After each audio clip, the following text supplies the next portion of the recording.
What's up, amigos? It's the Prodigy Maker Minute with yours truly, Chris Lewitt. As you may know, I'm the former number one for Cornell University, pro circuit player, elite junior development coach, and author and educator, author of The Secrets of Spanish Tennis and the Tennis Technique Bible.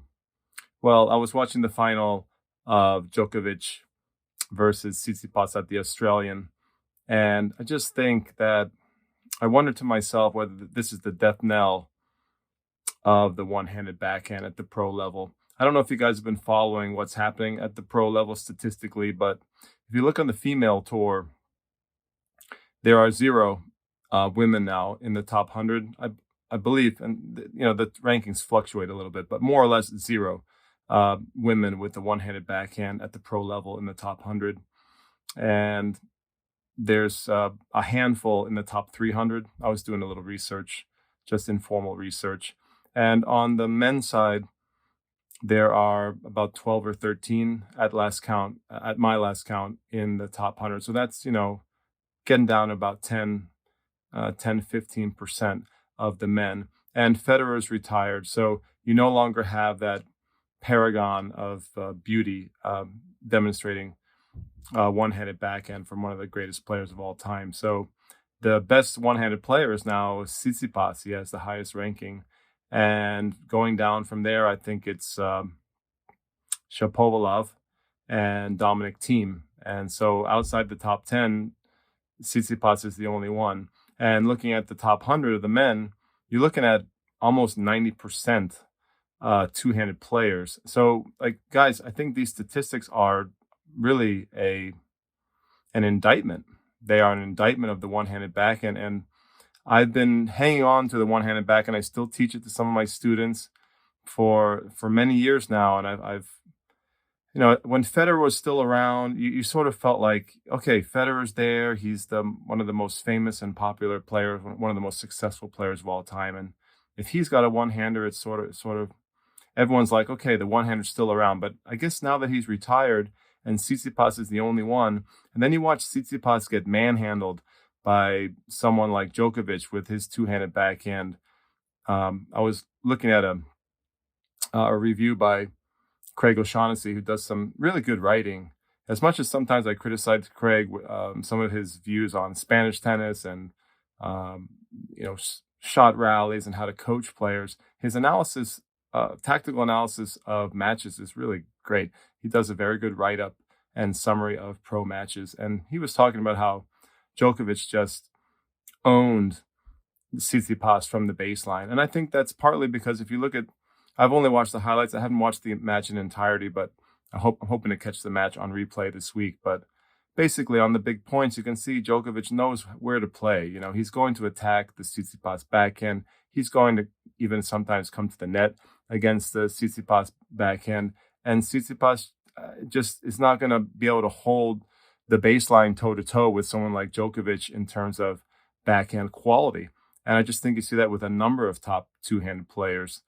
And it affects the game on a number of levels. I think I'll do another video, maybe like a top 5 video, top 5 reasons why the one-handed backhand's not as good.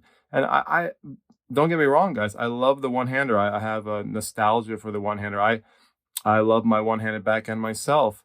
But even I feel limited sometimes when I'm hitting, I get annoyed. I have to step and close my stance. That's not as efficient as using the open stance, even though some one-handers try to adapt and use an open stance. It's not as good as the two-handed stance in terms of footwork. And there are a number of other things that make the one-hander less competitive at the pro level vis-a-vis a two-hander. So there's these disadvantages to the one-hander. And I think the advantages that people like to talk about, I don't want to call them myths, but I think they're less of an advantage now than what we used to believe. So I just think this could be, you could see the disappearance of the one-hander in the next 10, 20 years. It's possible. I mean, it's dangerous for me to go out on the limb and predict that, but it's remarkable what's happened on the women's side. I mean, there used to be a chunk of women who, in the top 100 who had a one-hander, but it's actually gone extinct right now. And there are very few young players coming up that want to do it, that want to try it. So I think that's also very, very concerning if you're a lover of the one-handed backhand. So this is an age-old debate, but I think we're starting to get some evidence here that at the pro level at the highest level, players are choosing a two-handed backhand. They want to go to battle with the two-handed backhand on the women's side and on the men's side. Incredible that now you cannot find a top 100 female player with a one-handed backhand. So, guys, something to think about in terms of junior development. Most parents that I meet want to give their kids a two-hander.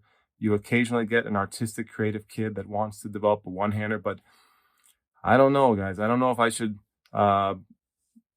start encouraging pretty much all my players to play. I've always stood my ground and wanted to try to, keep an open mind and let players choose what they feel more comfortable. But the evidence is damning, and the statistics are an indictment of the one-handed backhand, I think, at the high level. So we have to start thinking about, is the game of tennis going to move beyond the one-handed shot and all its disadvantages? So interesting. Guys, if you like this Prodigy Maker Minute, please check out my big show, the Prodigy Maker Show. We have a new show coming out soon, and I'm hoping to get it done this week. If I can get the podcast going. It's a podcast and it's a YouTube show. And guys, please consider subscribing. This is my small channel. I like to think of this as a cerebral tennis community, and a community for intelligent analysts of the game, intelligent lovers of tennis.